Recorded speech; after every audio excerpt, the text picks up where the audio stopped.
Good morning, good morning. Welcome back. I hope we had a great weekend. We start today on page 5, so if you could open to page 5, that's where we'll begin.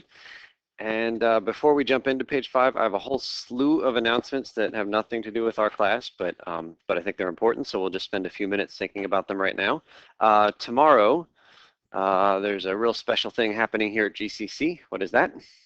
Advising Day. So here's a note from Cher Pruska, who's the Chief Academic and Student Affairs Officer. She is number 2 in command here at GCC. Bob is our president. Cher is second banana.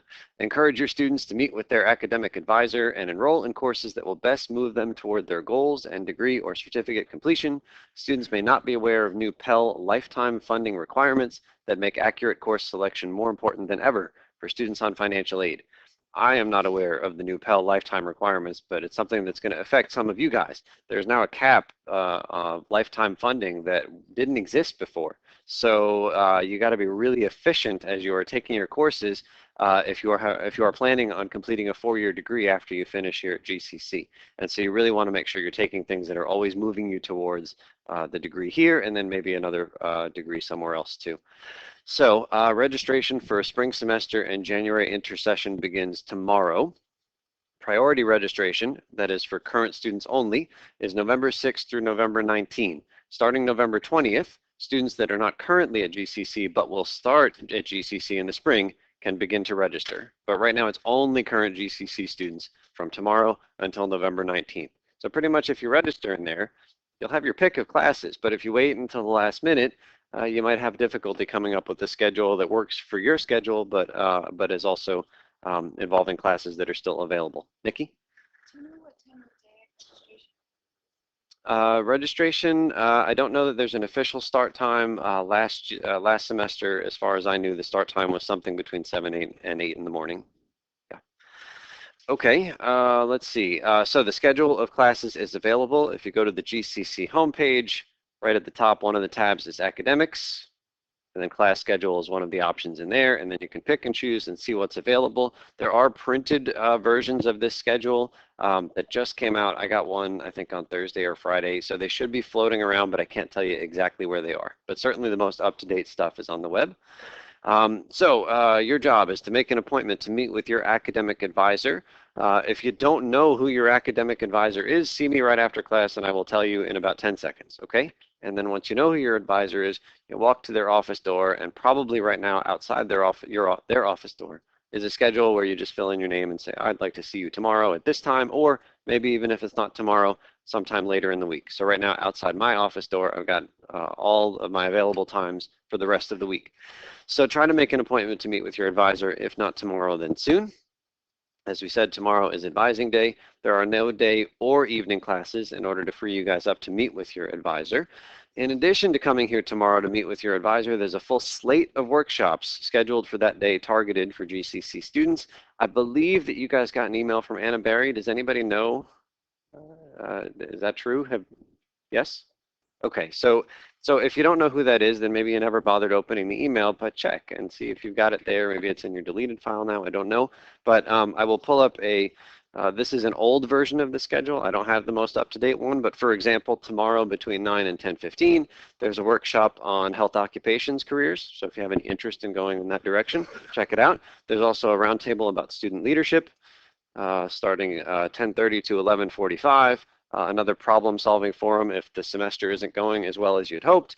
There's something about academic planning. Here's the best way you can be a leader in a diverse community. And you can see there's a whole long list of things that that's happening all day tomorrow. And so the goal here is to try to get folks to come and take advantage of these things. So check your email. I'm happy to show you this document right after class if you want to see it in more detail, but I don't think this is the most up-to-date one. All right, so we're back here. Finally, there are some spiffy new PDFs that GCC has created highlighting January classes. You can get a 3-credit class done in about 17 days. It's a real intense thing. But anyway, there's a PDF that will show you exactly what classes are being offered during that tiny little January intersession. There's a PDF with a list of all the online-only courses. There are also hybrid courses, partially online and partially in class. There's a list of Friday-only courses. I'll show that one to you just for kicks, so you can see at the top it's Friday only, and then down here is a list that maybe will help fit your schedule. And so we've got these new documents. I will tell you that, and there's one more for classes that are at Smith. So if you live close to Northampton, maybe that's convenient for you. You pay GCC tuition, you register for the course here through GCC channels, but you take the course at Smith. So maybe that's a good option for some folks. These documents all exist online. I don't know where they are, but I do know that there are also paper versions of them right over by the division office, which is just by the stairs that maybe you came up earlier today. Okay, so there's all of that stuff, and then, so that's all happening tomorrow. So again, I'm really hoping folks come tomorrow. Unrelated to tomorrow, there are some workshops being offered in January. These are free to any GCC student, but they will fill up, so if you're interested, you're going to want to sign up. Here on Monday, January the 7th, for 3 hours, you can learn how to write a resume that shines. On Wednesday, writing cover letters that glow, and then on Friday, interviewing to win. You can take any, you can take all, you can take some, and then the same 3 workshops are repeated, I guess about a week or 2 later. Like I said, it's free, it's open to anybody here, but they are expecting them to fill up. So I'm going to pass this around. You don't need to make a decision right now, but this is just the image that's projected, and this is a place you can put your name and circle if you're interested. I will be holding on to this thing, so if you come to me on Wednesday, say, hey Ian, can I register? Sure. At the end of the week, I'm going to send this in to the person who's collecting names here. Okay, so we're just going to pass this around, and feel free to sign up. Feel free to come back and look at it again on Wednesday. Any of that is fine. Okay, any questions on anything so far?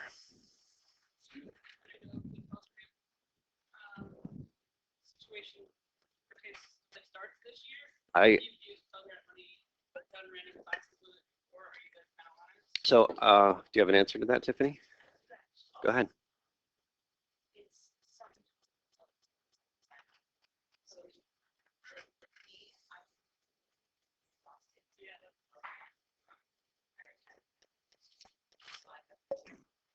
What is the total? Yeah, really. It's 600% of the lifetime eligibility. Yeah, and that's calculated by they figure out what percentage of Pell Grant you are able to receive for a year, and then that's 100%. And so then if you do it next year, then it's 200%. Because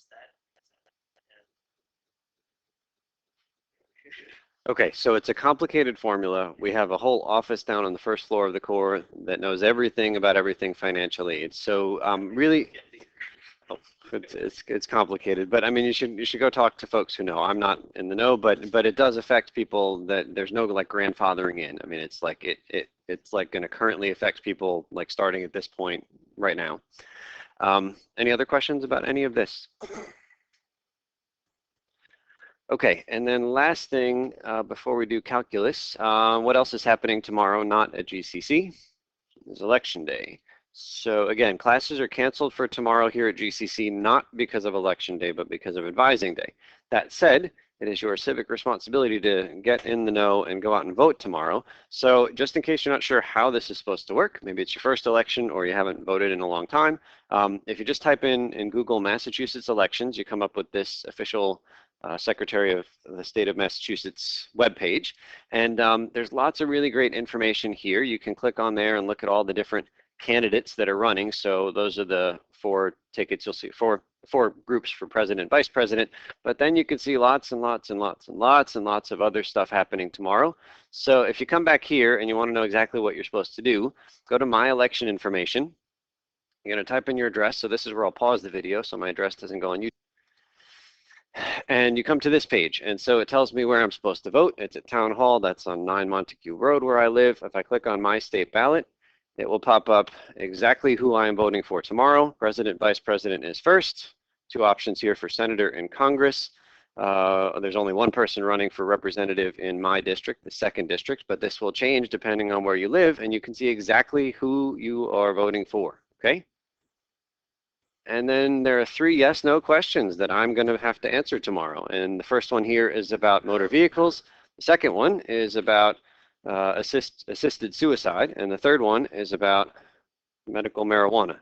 And so there are 3 questions, and there's lots of information online about these 3 questions, and I'm going to go vote for these questions, yes or no, on each of them.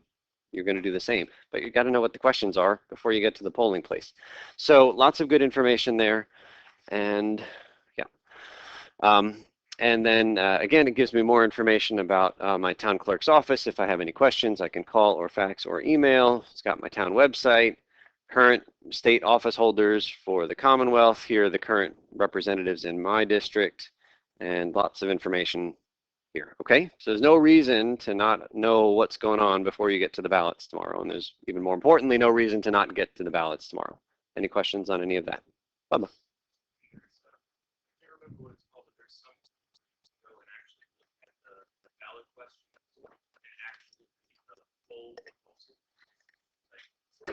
What they are as opposed to just the summaries. And really, not only can you see that you do have to about every state and for questions from previous years. Cool, thank you. I got in the mail, and maybe you guys did too, a little booklet, like a paper booklet. I think it was red on the front cover, and it described, you know, like the full-out versions. And then there was also somebody arguing for the yes and somebody arguing for the no. So you can really read, you know, the different official opinions, if that makes sense. But again, just go out, get yourself educated, informed, and vote. Okay, so after 11 minutes of other stuff, it's going to be a relief to talk about calculus. I know you've been waiting all weekend to get back to this. So here is our calendar. We had our test 2 classes ago. Last class we talked about linear approximations, which is the fancy word for what? Tangent line. So all that last class was about. This class, we're going to see some kind of funny theorems about differential functions, and then chapter 4 is about applications of the derivative.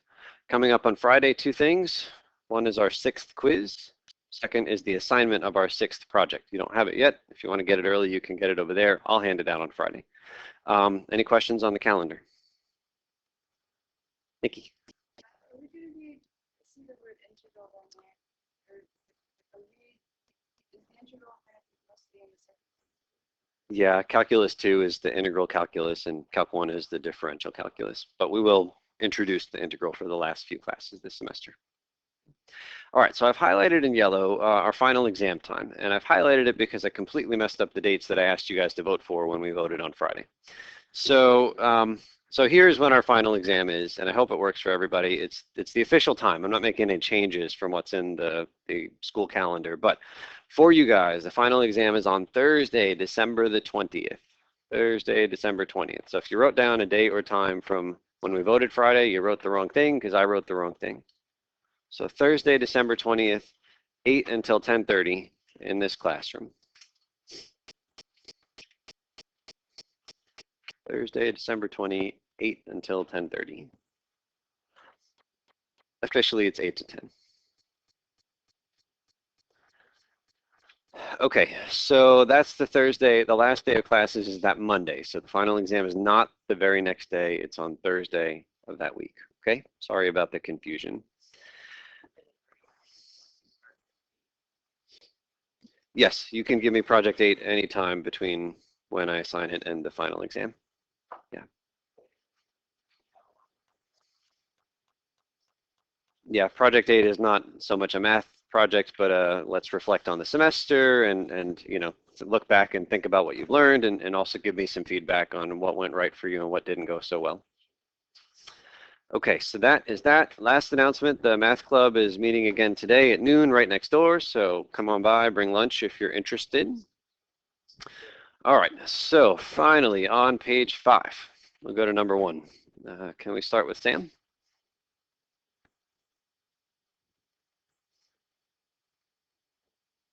Suppose you are cruising along a place of health or Saturday.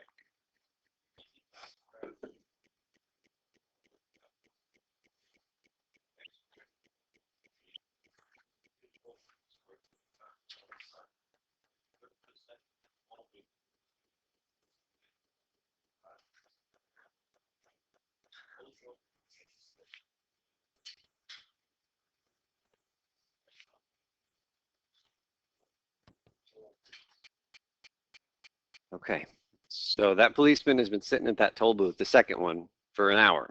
So this person did not see you speeding at any point. They just saw you leaving the second toll booth. But armed with the data that's in this problem, the police officer feels like they have a right to give you a ticket. They say they know definitively that you were speeding, even if they weren't watching you at any point. So can you guys do some calculating and see if you believe whether or not the police officer here has a right to give that ticket? Okay, have we calculated anything that might help or hurt our case? What have we calculated? 10 miles per Okay, so Chris, what are you saying? Why is that? So I have the average speed. I got 65.2. So yeah, I rounded 15 minutes. I remember about 38 minutes. 38 is 69 seconds. Oh, I see, I see. So give them a little bit more time to make that trip. That's also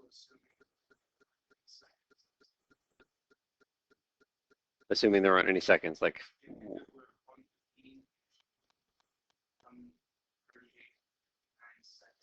so that was the calculation you did, Chris? Okay, so if we just go the start of 115 to the start of 138, that exactly 23-minute time period, what was the average speed? 65.2 miles per hour. So we know how to find average speed. It's change in distance over change in time. Is that a problem? When your average speed was 65.2, does that mean you were actually doing 65.2 miles an hour at any moment?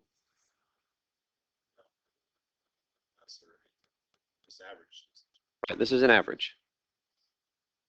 But the police officer claims that he knows you were speeding. So I guess the question is, can you average 65.2 miles per hour without actually going 65.2 miles per hour? And I feel like a lot of folks are saying no. But that's the question. That's the question about whether or not we're going to get a ticket here. So let's go to number 2. We're back to Todd.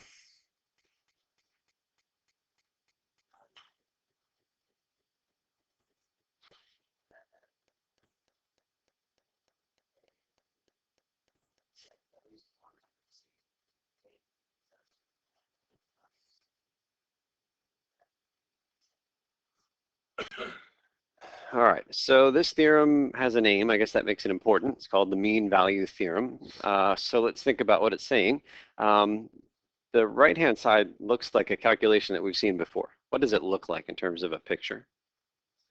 It looks like a slope. It's a difference quotient. Yes, that's a difference quotient, and it's the slope. Can you guys figure out what it's the slope of? There's a line that isn't drawn yet, but we're going to draw it because this thing right here is the slope of some line in that picture. Yeah, it's the secant line. So let's see, it looks like it's connecting the points A and B, and so the points A and B, if we connect them with a straight line, I can do better. So that right there, that line, has a slope that is circled. And then here's this derivative. What does the derivative represent geometrically? Slope of the tangent line. So what this is saying is that there's some c somewhere in between so that the slope of the tangent line is exactly the same as the slope of the secant line. What's true about two lines that have the same slope? They're parallel. So what we're saying is that there is some tangent line in between A and B that is exactly parallel to that line that's drawn. Can you guys ballpark where that is? Go ahead and draw the tangent line. There should be one tangent line that's perfectly parallel to that secant line. Do you have one of these? I don't know. Yeah, we got it last class. We're on page 5.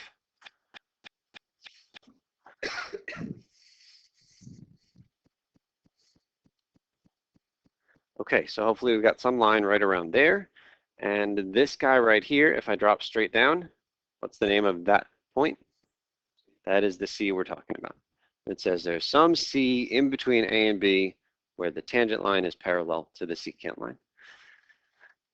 And so because I can't remember that formula, I really need to translate it to the graph stuff that we just found. So the slope of the tangent line is equal to the slope of the secant line. That's what the theorem says. And then I can figure out what the letters are. Okay, is that theorem believable? Okay, so we'll have a look at a Sketchpad document. I did not make this one. This was made by Audrey Weeks. So here is some crazy function. It looks like it's a cubic function. Let's see, up here in the blue, I don't know if you can read it, but it says 1 x minus 2 cubed minus 1 times x minus 2 plus 1.75. It's just a cubic.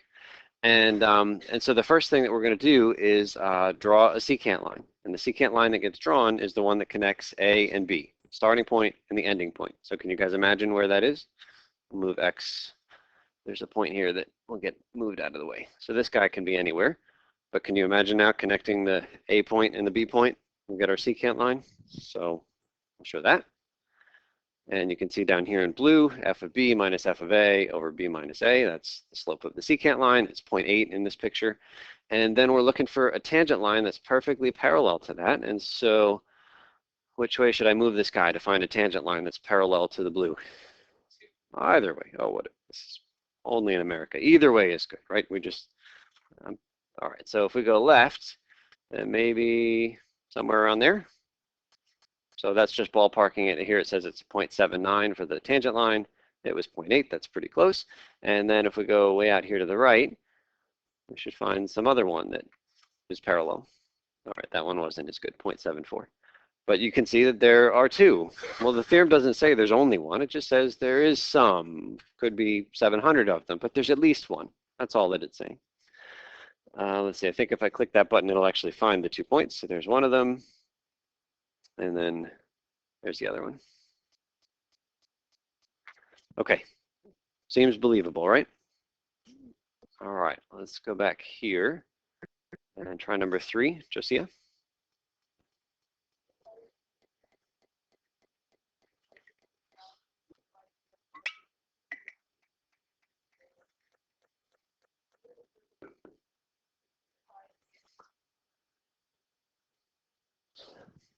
Okay, so I've got this formula right here. Y is equal to the square root of x. And before we dive into doing the calculation, we need to make sure that the function in question satisfies the hypothesis, satisfies the givens. So what we needed was a function that was differentiable on the closed interval AB. So I guess the question is, here are A and B. I guess the question is the square root of x differentiable on the closed interval 0 to 4? All right, so the square root of x, you guys have drawn it before. Looks like that. And at every point we have a derivative, yes? Actually, as I look at this and think about it, there's actually one point where we don't have a derivative. Yeah, at the origin, what's true about the tangent line? It's actually vertical. So the slope there is undefined. All right, so as long as the answer isn't at the origin, then we shouldn't have any problem. So this theorem is differentiable everywhere between 0 and 4 except at 0.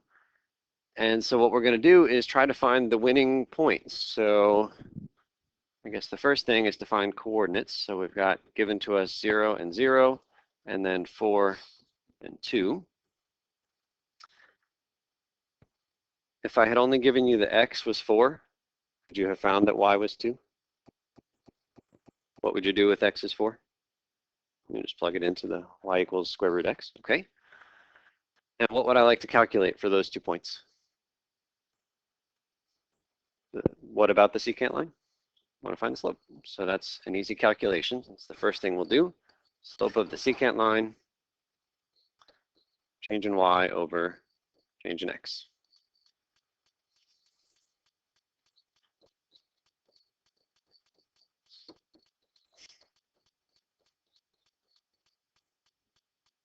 So the slope of that line is 1/2. And now what we're after is the point where the tangent line also has a slope of 1/2. And so I can estimate it in green. Maybe it's somewhere out here. Feels to me like it's closer to the 0, but it's just a real rough sketch, so I'm not going to put any money on that. But we're looking for that point right there. It's called C. In order to find the slope of a tangent line, what do we need? What's that? Let's see. So we're trying to find the slope. How do we find the slope of any tangent line? Derivative. So we'll take a derivative. So we'll do y prime equals, how would you rewrite the square root of x? X to the 1/2. So then the derivative is half x to the negative half. That's our power rule.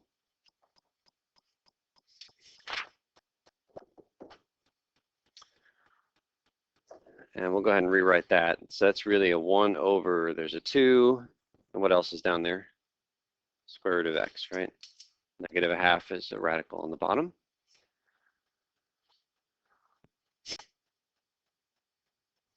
All right, and then something special is supposed to happen. Half is the slope of the secant line. 1 over 2 root x is the slope of our generic tangent line. What are we trying to do? Make them equal. That's the conclusion of the mean value theorem, is that those two slopes are equal somewhere. So let's make them equal. 1/2 is equal to 1 over 2 square root x. So go ahead and find x.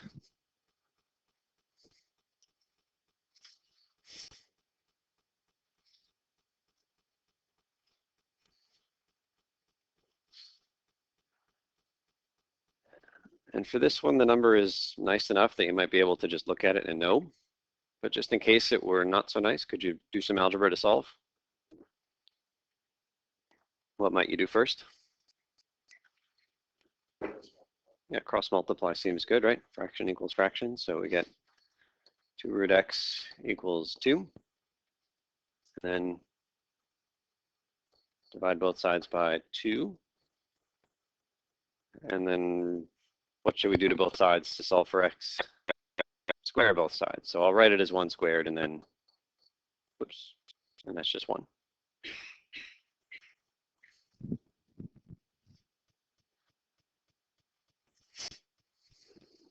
So x equals 1 is really given what letter in the mean value theorem? That's the C. That's the C in the conclusion of the mean value theorem. So I'll just rewrite it as C equals 1. That's our answer.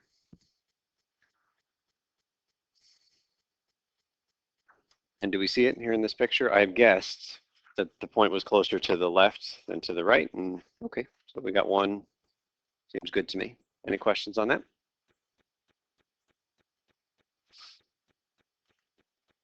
Okay, so let's go to number 4, Toby.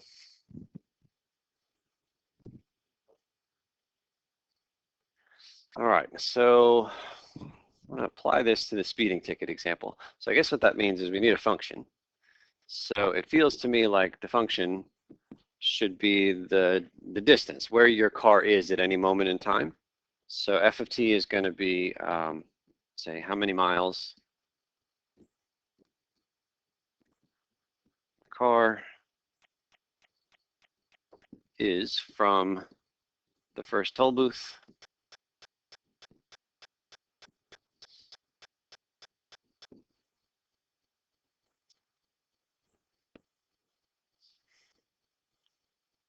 and then we need to specify what t is measured in.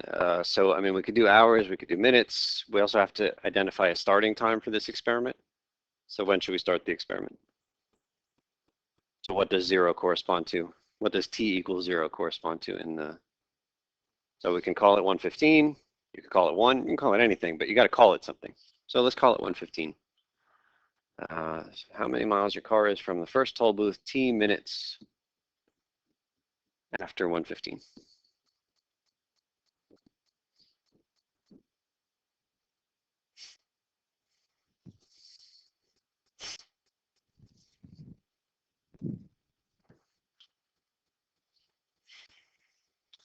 Okay, so that means that we can translate the information in the policeman question to 2 points. Can you guys fill in the blanks? F of something equals something, and then there's another point as well. So check with your neighbors if you're not sure what goes in there.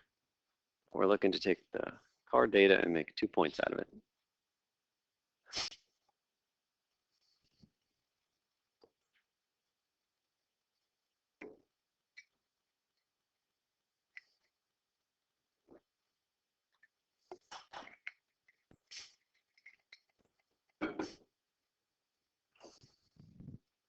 Okay, what's the first point? f of 0 is, it is 0. So we'll explain that after we do the second one. The second one's easier to explain than the first one. F of 23 is 25. Either way is fine.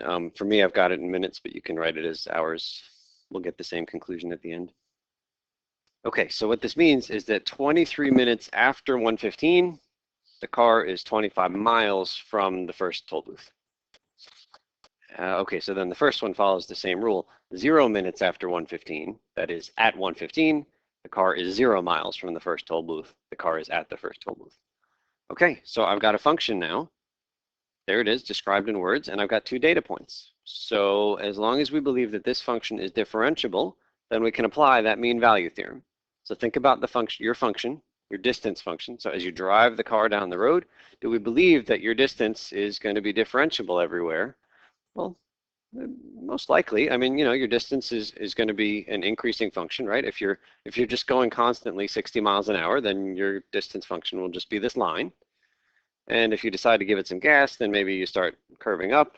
You hit the brakes, you start curving down. But unless you're in some really dramatic thing, then it's probably not going to have any like corners.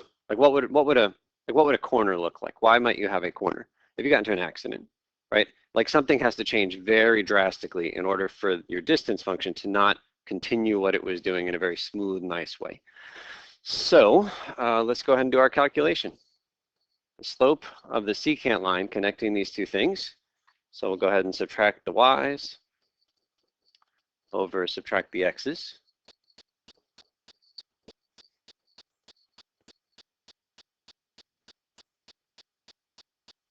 So the slope is 25 over 23. Well, let's think about the units. So that's 25 what? Miles, and then 23 minutes. Okay, so your average velocity over the whole trip was this 25 miles in 23 minutes. And I think a bunch of folks converted that. If we multiply by 60 minutes in an hour, then we'll get miles per hour. And so I think this was the 65.2 that we got before.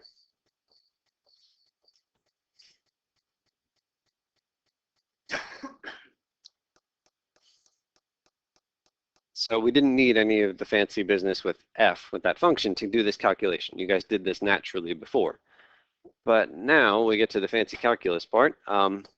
So the mean value theorem says that there's some place where your derivative is exactly equal to that. Some slope of a tangent line which is exactly equal to that. What does f prime of t represent in this problem? This is an average velocity. What is f prime of t? It's an instantaneous velocity.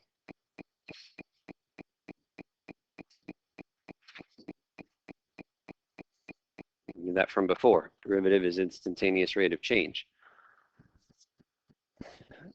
And so by the mean value theorem, there is some c, some moment in time between t equals 0 and t equals 23 minutes, such that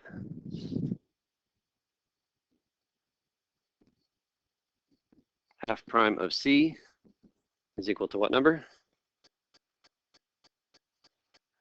The 65.2.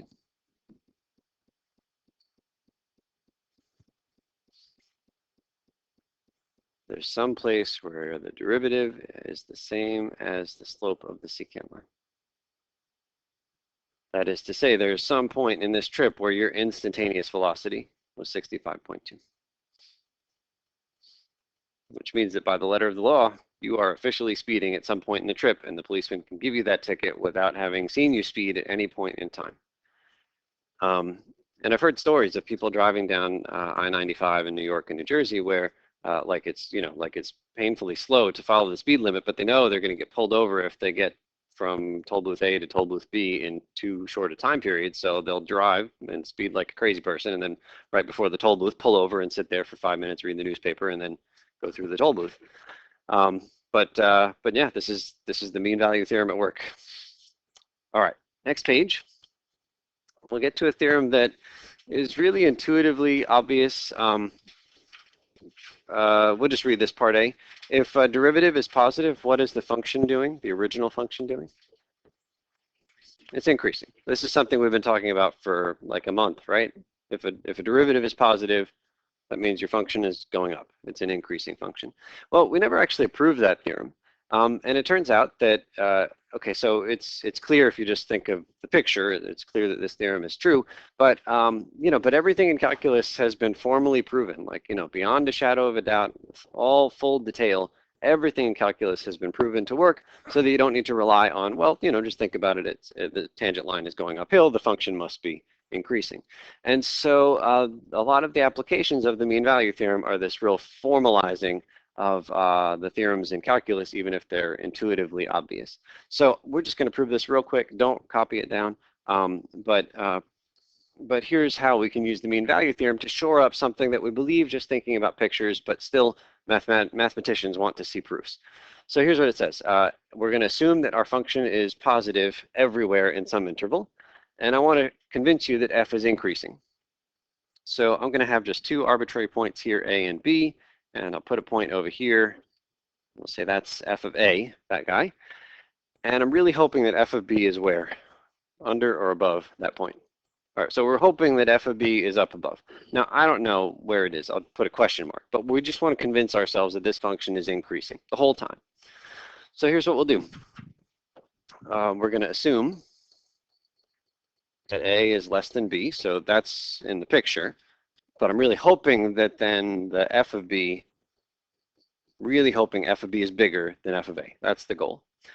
Okay, by the mean value theorem, we know that there's some c, I'll just put it here, I don't know where it is, but there's some c, so that f prime of c is equal to, and then here's just, this is exactly the conclusion of that theorem with exactly the same letters. That's what it says. Okay, and now let's think about this. What kind of a number, positive or negative, is b minus a? That's a positive because we've assumed that a is the smaller number. We can just call it the smaller number, no problems there. So that thing is positive. By the underlined part right up there, what can you tell me about f prime of c? It's also positive. We're given that the derivative is positive everywhere. So in particular at this number, which I don't know where it is, it's got to be positive. Well, thinking about this equation, what kind of a thing, therefore, does this have to be? That must be positive, because I know the whole fraction's got to be positive, because that's what it says. So this thing is definitely a positive number. What does that tell you about f of b compared to f of a? F of b has to be bigger, which means, oh yeah, f of b is up above, which is exactly what we wanted. Okay? So there's nothing earth-shattering about this. Just draw a picture with positive derivatives. You'll convince yourself quite easily that the function's increasing. But I just want to highlight that mathematicians use theorems like the mean value theorem to prove even things that are really clear looking at a picture. We don't want to rely on pictures. We really want things to be solid. So that's that. All right, let's take a look at 6. I think we're around to Bubba. Oh, so first for number 6. Remember I had mentioned there were some funny printing issues? So you guys have some crazy looking symbols instead of what I typed. So go ahead and cross off whatever that says. Yeah, there's a pound, a British money unit there for some reason.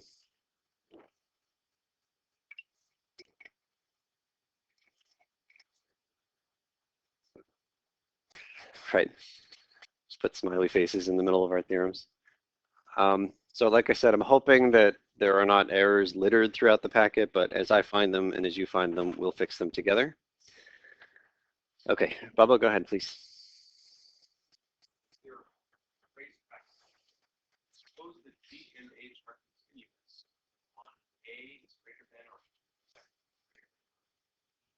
and differential A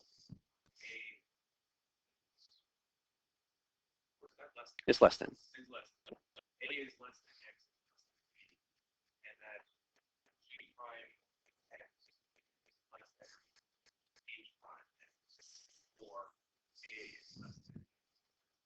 Okay, so there's a lot of stuff in the givens here before we get to the conclusions, which are in parts 1 and 2, but let's just make sure we understand what's happening here. Basically, the first part's continuous and differentiable, just say the function is nice. That's all that they say. It's just smooth, no corners, no jumps. But then this thing in yellow is something interesting. G prime of x is less than or equal to h prime of x. What it means is that one of them is growing faster, right? These are growth rates, rates of change. So which one is growing faster? H prime. H prime is always bigger than G prime. So the H function is always growing faster than the G function. And if they're both going downhill, well, H prime is still a bigger number. So if they're going downhill, which one is going down steeper? It's the G, right? If they're both going downhill, but H is still a bigger number, that means that G is more negative. So G is going down faster. So whatever they're doing, H is always beating G in some sense. If they're both going downhill, G is falling much more dramatically. H is going to kind of hang out up above. If they're both going uphill, H is going faster than G, okay? And we get to our conclusions here. If G of A equals H of A, that is to say they are tied at the start. A is the starting point. Then what's going to happen by the time we get to the end? Who's going to be the winner? Is H. Yes? If they tie at the start, but H is always faster, H is always growing faster, then by the time we get to the end, H has to be bigger. So that means that G of X is less than or equal to H of X everywhere in our interval.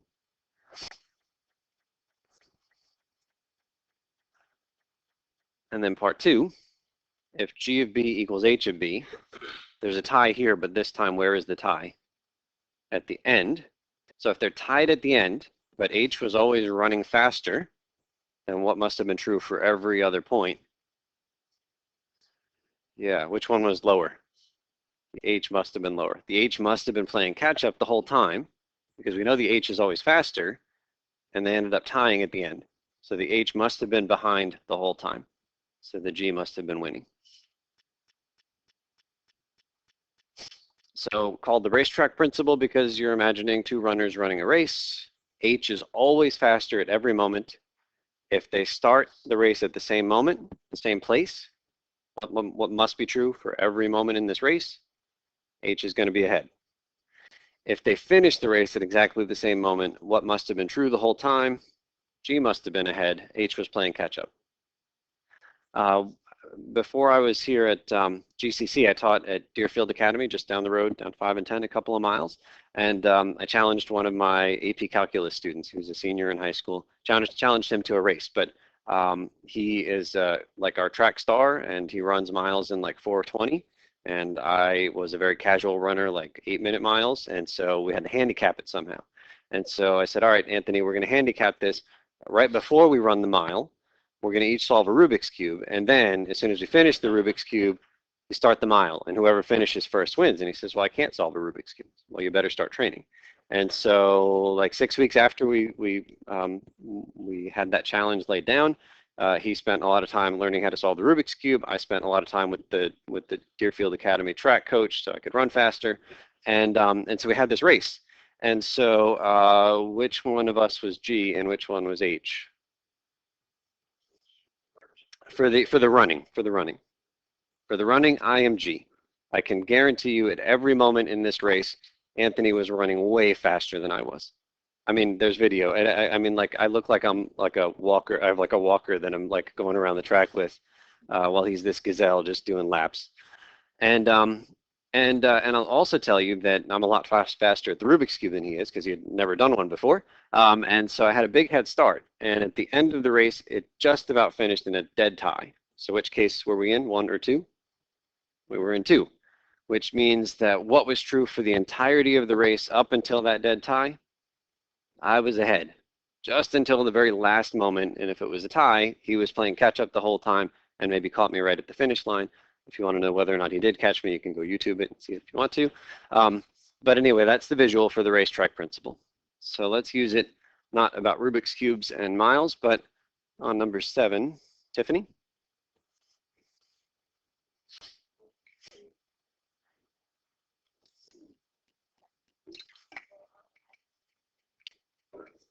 Okay, so let's try this. By the way, if you want to, if you are going to YouTube it, look for cube mile. That's what you're after. Okay, so we'll use this principle. Sine of x is less than or equal to x. Well, I'm going to draw a picture right here. I know that sine of x looks like that. I'm only drawing that part because I only care about where x is bigger than or equal to 0. And then y equals x maybe is like this.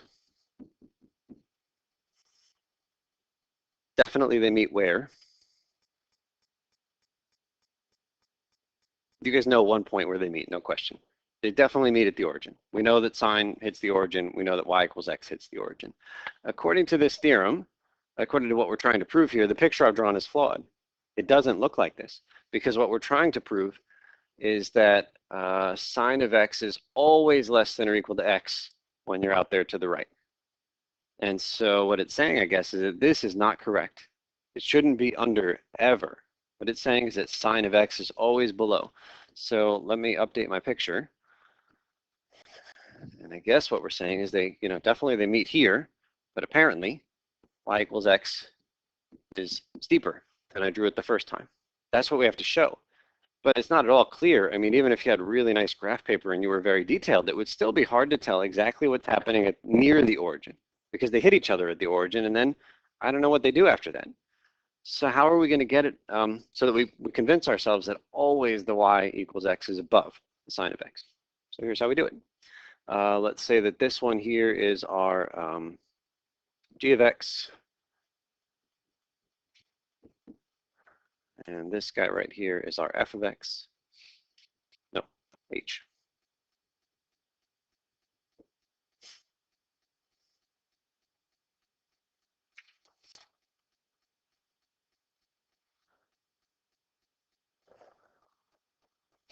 And there are two things that we're supposed to do with these guys, and that's take a derivative. So what's the derivative of sine? All right, so that's cosine of x. Derivative of h is 1.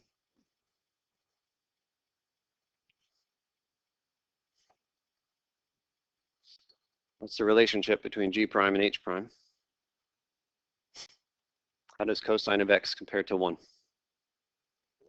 Cosine is always less than or equal to 1, right? Cosine is trapped between -1 and 1. Cosine never gets above 1. So g prime of x is always less than or equal to h prime.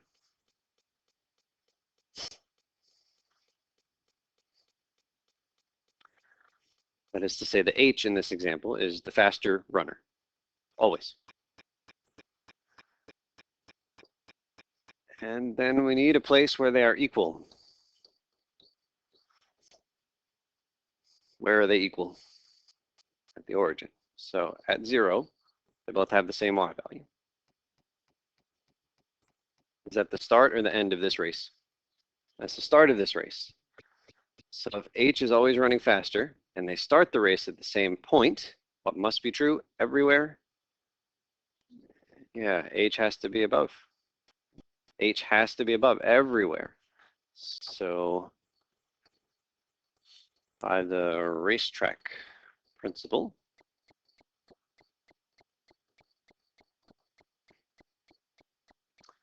h, I guess it was written with the g first. G of x is always less than or equal to h of x. That is to say, x is always less than or equal to, nope.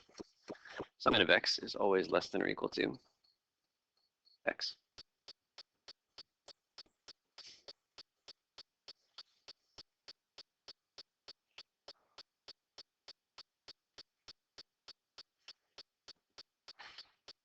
And I really do think that's kind of neat. I mean, the result isn't earth-shattering, but I think it's neat that we can prove something, and it's pretty clear just thinking about these folks running a race and starting at the same point. But we can prove that the y is always above, the y equals x is always above the sine graph. And technology isn't going to help us in the least here. I'm going to graph these two functions, and we're going to convince ourselves, I think, that that there isn't anything else we can do with the technology here to know f of x is sine of x. to know who's winning. So I'm going to take this guy and I'm going to zoom in so you can see that they're real close to each other there at the origin. And I'm going to take this and try to zoom in. So just so you can, just to be clear, this one that's starting to curve down, which one is that? That's the sine of x, and the other one is the y equals x. Can you tell which one is above here? I can't, and no matter how much I zoom in, I mean, I feel like I can just keep playing this game, and we'll be able to pull them apart, I suppose. But no matter how much I do this, even if you saw two things that were, I guess they're pretty close to each other. So this is the idea, is that, you know, we can't even rely on looking at a nice picture to decide which one's above. Doesn't matter how many points you plot. Like, you really need something concrete, something like really mathematical to see that they're really, that the one of them is really above the other one. You graph the derivatives of them and really see that. So you would see that the one of them is growing faster than the other one. And then I think we'd be using this idea, the racetrack principle. All right, so we have 17 minutes to see how far you guys can get on this functions can be mean activity. So it starts on page 6. It goes for a little bit on the next page, and there was one more funny thing that showed up. If you go 2 pages down the road, there's just another one of those symbols that did not appear correctly. I think it's this guy. You guys find that on number 5? Oh, yeah. What's that? All right, so let's. Oh, on the previous page? Yeah. Okay, all right, let's go back to 1B and we'll make sure we get the right thing. It's very different. Oh, yeah. Yeah, it's just f of x instead of phi of c. I think it's just an attempt to make you guys learn some Greek letters. So. And then there's also All right, so we'll get these things fixed. So this is on number 5, and then part C, you said? Where is that? we have feet drawing there. Everything. This guy? Okay.